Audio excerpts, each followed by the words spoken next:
Hi, ഇന്നൊരു ഉച്ചത്തെ video ആണ് കേട്ടോ. എൻ്റെ അമ്മ വന്നിട്ടുണ്ട് കേട്ടോ വീട്ടിലേക്ക്. അപ്പോൾ കുട്ടീനെ ഇത് ആട്ടി ഉറക്കിക്കൊണ്ടിരിക്കുകയാണ്. അവൾക്കും വയ്യ, ഏട്ടനും വയ്യ, രണ്ടാൾക്കും പനിയാണ് കേട്ടോ. അപ്പോൾ അവൾ ഉറങ്ങി കേട്ടോ. അപ്പോൾ ഉറങ്ങിയ സമയത്ത് നമ്മൾ ചോറുണ്ടാന്ന് വിചാരിച്ചു. വേഗം ചോറുണ്ടിട്ട് വേണമെങ്കിൽ അവൾക്ക് കുറച്ച് ചോറേ കൊടുത്തിട്ടുള്ളൂ. അപ്പോൾ നമ്മൾ വേഗം ചോറുണ്ട ശേഷം കുട്ടി എണീറ്റ് കഴിഞ്ഞാൽ കൊടുക്കാമെന്ന് വിചാരിച്ചിട്ടാണ് കേട്ടോ. 2-2:30 ഉണ്ടായിരുന്നു കേട്ടോ സമയം. അങ്ങനെ ചോറുണ്ട് കഴിഞ്ഞിട്ട് കുറച്ച് നേരം കിടന്നുറങ്ങിയ സമയത്ത് അത് അച്ഛൻ്റെ കൂടെ പോയി കളിക്കുകയാണ് കേട്ടോ. ആള് നീറ്റിരിക്കണു. അപ്പം ഞാൻ വിചാരിച്ചു കുറച്ച് ചോറും കൂടി കൊടുക്കാമല്ലോ. ഒന്നും കഴിക്കാണ്ടാണ് കുട്ടി കടന്നത്, കുറച്ച് കഴിച്ചിട്ടേ ഉള്ളൂ. അപ്പോൾ അവൾക്ക് ചോറ് ആക്കി കൊടുക്കാമെന്ന് വിചാരിച്ചിട്ട് അമ്മ വന്ന് പ്ലേറ്റിലൊക്കെ ഇട്ട് കുഴയ്ക്കണം കേട്ടോ, ചെറുതായിട്ട് കുഴച്ച് കൊടുക്കാമെന്ന് വിചാരിച്ചിട്ട്. അപ്പം അമ്മ കൊടുക്കുമ്പോൾ ഒന്നും കഴിക്കണില്ല, ഞാൻ കൊടുക്കുമ്പോൾ മാത്രമേ കഴിക്കണത്. എപ്പോഴും അങ്ങനെയാണ് കേട്ടോ അവള്. പക്ഷെ അവൾക്ക് വായിക്കുന്ന രുചിയില്ലാത്തവരൊന്നും കഴിക്കാൻ പറ്റണില്ല കേട്ടോ. അപ്പം ഞങ്ങൾ കുറച്ച് നേരം ക്യൂട്ട്നെസ് ഒക്കെ ആയിട്ട് ഫോണിൽ കുറച്ച് വീഡിയോ ഒക്കെ എടുത്തു കേട്ടോ. ചിരിക്കാൻ പോലും വയ്യ കുട്ടിക്ക്.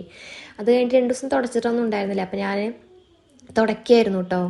അങ്ങനെ കുട്ടിക്ക് വയ്യല്ലോ അതുകൊണ്ട്. അപ്പോൾ ആ നേരത്തെ ആ കുട്ടി അമ്മമ്മയുടെ കൂടെ കളിക്കുകയാണേ. പിന്നെ ഞങ്ങൾ മേലൊക്കെ കഴുകി കുട്ടിക്ക് ചായയൊക്കെ കൊടുക്കാമെന്ന് വിചാരിച്ചിട്ട് ഇങ്ങനെ ഡ്രസ്സൊക്കെ മാറി കേട്ടോ. അവളെ ഒന്ന് ജസ്റ്റ് മേല് കഴുകി വിട്ടു കേട്ടോ.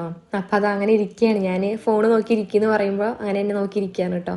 അപ്പോൾ ഏട്ടനും വയ്യ, ആൾക്കും ഭയങ്കര ക്ഷീണമാണ് കേട്ടോ. അപ്പോൾ നമുക്ക് തിരുവില്ലാമല പോകേണ്ട ഒരു കാര്യം ഉണ്ടായിരുന്നു കേട്ടോ. അപ്പോൾ നമ്മൾ അങ്ങനെ പോവാണ് കേട്ടോ. അപ്പോൾ ചേച്ചീനെ ഒന്ന് കണ്ടിട്ട് വരാമെന്ന് വിചാരിച്ചേ. അപ്പോൾ ഞാൻ ആൻറ്റിയുടെ വീട്ടിലേക്ക് പോകാമെന്ന് പറഞ്ഞതിൻ്റെ സന്തോഷമാണ് കേട്ടോ നിങ്ങളവിടെ കാണുന്നത്. അപ്പോൾ നമ്മളങ്ങനെ ചേച്ചി കടയിലാന്ന് പറഞ്ഞുകൊണ്ട് നമ്മൾ കടയിലേക്ക് പോയി കേട്ടോ. അപ്പോൾ അതാ അവിടെ പോയതും ചേച്ചിയോട് ചോദിക്കുകയാണ് ജ്യൂസ് വേണം ചോദിക്കുകയാണ് കേട്ടോ. അപ്പോൾ നമ്മൾ ഓക്കെ ജ്യൂസ് കുടിക്കാമെന്ന് പറഞ്ഞിട്ട് മിൽക്കോവയ്ക്ക് പോയി കേട്ടോ. മിൽക്കോവയ്ക്ക് പോയപ്പോൾ നമ്മൾ അവിടെ അധികം തിരക്കൊന്നും ഉണ്ടായിരുന്നില്ല. പിന്നെ ലച്ചു ട്യൂഷൻ വിട്ട് വന്നിട്ടുണ്ടായിരുന്നേ. അപ്പോൾ അവളെയും കൂട്ടി നമ്മൾ അവിടെ ജ്യൂസ് കുടിക്കാന്ന് പറഞ്ഞിട്ടാണ് പോയത്. സോറി, ജ്യൂസ് അല്ല, അവിൽ മിൽക്ക്. കുട്ടി കുറച്ച് ഇൻ്റർവെല്ലാണ് കേട്ടോ. അതാണ് എൻ്റെ അടുത്ത് വീഡിയോ ഒന്നും എടുക്കരുതെന്ന് പറഞ്ഞുകൊണ്ടിരിക്കുകയാണ് കേട്ടോ.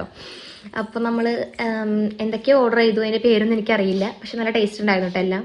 കുറച്ച് ഫ്രഞ്ച് ഫ്രൈസും ലോഡഡ് ഫ്രൈസൊക്കെ ഓർഡർ ചെയ്തു കേട്ടോ. അപ്പോൾ നമ്മുടെ ഇന്നത്തെ തട്ടിക്കൂട്ട് വീഡിയോ ഇത്രയേ ഉള്ളൂ. താങ്ക്